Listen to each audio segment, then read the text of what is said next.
है, मैं आपको थोड़ा सा ब्लाइंड बॉक्स का कॉन्सेप्ट भी बताता हूँ। आज 6,000 5,000 लोग मेरे साथ में जुड़े हुए हैं। किसी ने भी उसकी जो ब्लाइंड बॉक्स मिला आपको, समझा आपने उस चीज को कि क्यों मिला है आपको ब्लाइंड बॉक्स? आपको क्या लगा वो इनाम है? आपको क्या लगा कि क्या चीज है? इस पैक में लिस्टिंग होने के लिए किसी कंपनी के पास 3 क्राइटेरिया होते हैं। उसको एक समय से पहले चीजें करनी होती है।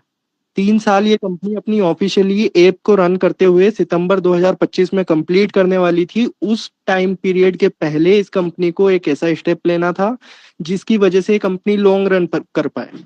अब लॉन्ग रन पे इस तरीके से नहीं कर रही थी कि जिस तरीके से अभी बांट रही थी रुपए आप में बांटते रहे। सर प्रेम सर, एक रिक्वेस्ट करना चाहूंगा, क्या मैं बोल सकता हूँ? 5 मिनट का समय लगेगा, ये एक कॉन्सेप्ट करना चाहता हूँ बोलिए के बोलिए बीच। बोलिए सर, बोलिए बोलिए सर। जी सर। आपको क्या मजाक लगता है कि कंपनी ने आपको ऐसे खुश हुई और ब्लाइंड बॉक्स दे दिए? ब्लाइंड बॉक्स के पीछे का आपने रीजन जाना है। अब मैं आपको बताता हूँ कि ब्लाइंड बॉक्स आपको क्यों दिए गए हैं और ब्लाइंड बॉक्स का क्या वजूद रहा है। आपको कंपनी के 3 क्राइटेरिया होते हैं। कंपनी दो चीजों को लिंक करके सितंबर 2022 में कंपनी चालू हुई थी एक तरीके से। एक बड़ा यूनिक कॉन्सेप्ट लाके कोई भी कई मीटिंग्स में मैंने सुना है कि हम 30 साल से नेटवर्क मार्केटिंग में काम कर रहे हैं, इस तरीके की कोई कंपनी नहीं है। 30 साल में उन्होंने नेटवर्क मार्केटिंग में कॉन्सेप्ट में काम करा है, तो कोई भी मेरे को एक नेटवर्क मार्केटिंग की कंपनी लाके बताइए जो उस समय के हॉट टॉपिक के साथ में, उस समय के जो एक ट्रेंडिंग टॉपिक था, एक जो ट्रेंडिंग चीजें हो रही थी मार्केट में, उसके साथ बाइंड होके चीजें सामने आई हो। 2022 के इस कंपनी के ऑनर ने एक चीज उठाई कि हम एक कम्युनिटी लाएंगे, कम्युनिटी साथ में बढ़ेगी। हम एड कहीं पर भी नहीं करेंगे, हम एडवर्टाइजमेंट कहीं पर भी नहीं देंगे, सिर्फ हम कम्युनिटी बढ़ाएंगे। कम्युनिटी के साथ में हम इसको as a NFT market place, अब आपके लिए एनएफटी मार्केट प्लेस एक बहुत बड़ी बात हो गई। एनएफटी मार्केट प्लेस यानी कि एक जहां पर एक ऐसी दुकान जहां पर एनएफटीज बिकती हो। फ्लिपकार्ट क्या है? फ्लिपकार्ट ग्रोसरी मार्केट प्लेस है जहां पर किराना बिकता है, या चीजें कपड़ों का क्लॉथ मार्केट प्लेस है जहां पर कपड़े बिकते हैं। वैसे एक एनएफटी मार्केट प्लेस की कंपनी में जगह थी, रिक्वायर्ड थी। ओपन सी का आपने नाम सुना होगा। ओपन सी एक जो नंबर 1 एनएफटी कंपनी है, लेकिन उसको आम बंदा नहीं जानता क्योंकि वो आम बंदों के साथ जुड़ी भी नहीं है। इस कंपनी ने एक बड़ा ही यूनिक कॉन्सेप्ट डाला कि हम एनएफटी के साथ में कम्युनिटी को, दोनों चीजों को चलाएंगे। 2022 में एनएफटी का मार्केट बूम पर था। उस वजह से ये कॉन्सेप्ट को लाया गया। अगर 3 साल इस कंपनी की चलने की वजह है तो ये वजह है कि इसके बेसिक्स थे।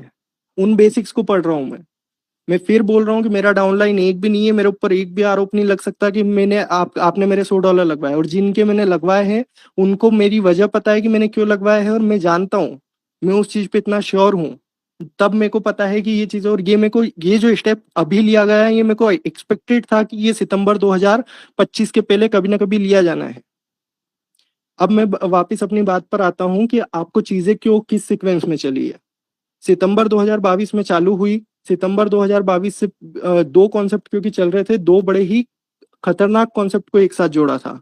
एक एमएलएम मार्केटिंग जहां पर आपको कम्युनिटी बढ़ाना है, एक एनएफटी जहां पर एनएफटी बाय सेल करके, आप बाय करेंगे, आप सेल करेंगे, कुछ परसेंट आपको मिलेगा, कुछ परसेंट कंपनी ले जाएगी, कुछ परसेंट मिल जाएगा पॉलीगॉन को जिसकी एनएफटी लिस्ट हो रही है, सबका फायदा है। ठीक है। अब इस तरीके से चीजें चल रही थी। 2023 में आके एनएफटी थोड़ा सा नीचे होता है। उस समय पे हमारी कम्युनिटी बढ़ रही थी, कम्युनिटी ने पैसा कमा के दिया। कम्युनिटी जहाँ पे बढ़ना रुकी वहां पर एनएफटीज का मार्केट प्लेस बूम हुआ, वहां से एनएफटीज ने पैसा उठा के दिया। इन दोनों का कॉम्बिनेशन चल रहा था, चीजें हमारे लिए बड़ी बेहतर चल रही थी। 2024 के अक्टूबर सितंबर में आके चीजें बिगड़ना शुरू हुई। एनएफटी का मार्केट वो नहीं रहा जो, एनएफटी का मतलब मेरे ट्रेजर एनएफटी से नहीं है। मैं कितने ही लोगों को सुनता हूँ बस एनएफटी बोलते हैं यानी ट्रेजर एनएफटी। एनएफटी एक चीज है जिसका, ट्रेजर एनएफटी एक कंपनी है जो एनएफटी को लिस्ट कर रही है। बाकी एनएफटी एक बड़ा मार्केट है। तो एनएफटी का मार्केट धीरे धीरे नीचे होने लगा।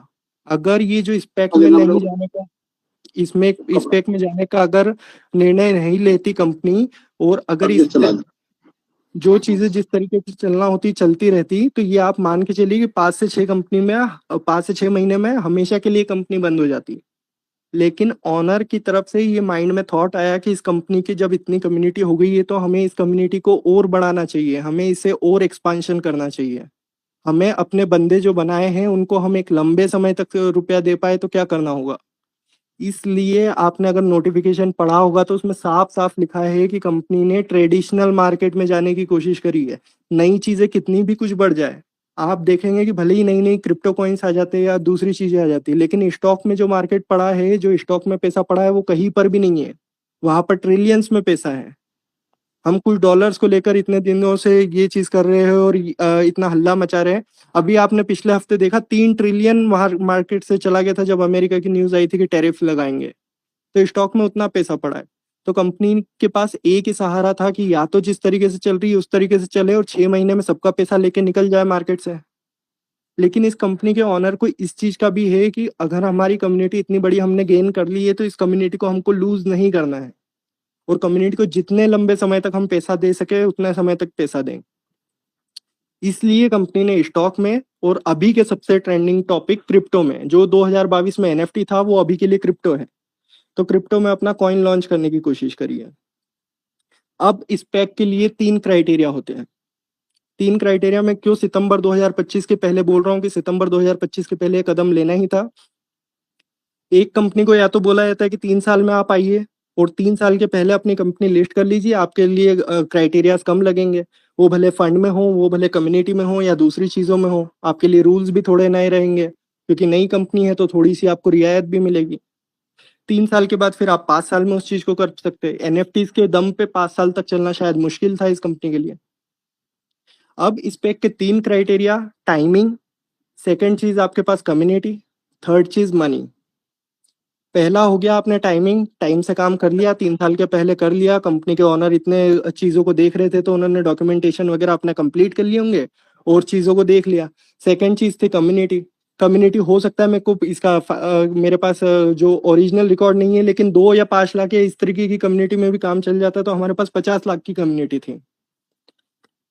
कम्युनिटी के डायरेक्ट रिव्यूज देखे जाते हैं। थर्ड एंड लास्ट चीज की कंपनी को फंड रेज करना होता है। कंपनी के पास उतना फंड होना, और जब भी कोई बड़ी कंपनी अपने लिए जाती है तो वो एक स्ट्रेटेजिक इन्वेस्टमेंट कराती है कंपनी के अंदर। स्ट्रेटेजिक इन्वेस्टमेंट का आपको अगर थोड़ा सा सरल भाषा में बोलूं कि मेरे पास अगर मैं एक छोटी सी दुकान लेके जा रहा हूँ और मेरे को दुकान को शोरूम बनाना है, तो मेरे पास उतना रुपया नहीं है कि मैं दुकान को शोरूम बना पाऊंगा। तो मैं क्या करूंगा, मैं अपने ही शहर के या अपने ही गांव के कोई प्रधान के पास जाऊंगा और उनको बोलूंगा कि मेरे को ये दुकान के जगह पे शोरूम खड़ा करना है। वो बोलेगा कि मैं ठीक है, मैं अभी रुपए देता हूँ, लेकिन फिर चीजें मेरे हिसाब से चलेगी। अब अगर स्ट्रेटेजिक इन्वेस्टमेंट होती, कोई दूसरा इन्वेस्टर इस कंपनी में आता तो वो अपने रूल्स लेके आता। वो नहीं देने देता कि लेवल 1 का बंदा जो आज जुड़ा है वो 1.8% डेली का नहीं कमाएगा, उसको घटा के 0.5% करो। लेवल 6 के बंदे जो इतना इतना कमा रहे, 500 या $1000 डेली का कमा रहे, उनकी सैलरी बंद करो, उनका अमाउंट कम करो। ये वाली चीजें जब आपसे डोमिनेट बंदा आपके ग्रुप में आएगा तो वो अपनी चीजें चलाएगा। फिर समझ रहे हैं आप इस बात को? इस चीज को कंपनी नहीं चाहती थी कि ये हम किसी दूसरी कंपनी से कराए, हम फंड रेज करें। तब जाके कंपनी के दिमाग में एक चीज आती है टेक्निकल लेवल पे। मैं रोज कंपनियों की कहानियां पढ़ता हूँ, मैं न जाने कितनी कंपनियों को रिव्यू कर सका हूँ। आपके लिए ये नई बात है, आज जो मैं बोल रहा हूँ, ये आप घूम लीजिए कितने जूम सेशन में, आप लाके बता दीजिए कि एक भी लीडर ने आपके सामने इस तरीके से बातें रखी हो। कंपनी ने ये वाली चीज इंटरनल करने की सोची कि जब हमारी कम्युनिटी को ही पैसा देना है तो कम्युनिटी से ही हम वो वाली चीज को रेज करा लें। इसलिए आपको, आप भले ही लालच कहिए, मैं इसको बोलता हूँ कि कंपनी का लेवल सोचिए, आप कंपनी किस लेवल पे सोच रही है।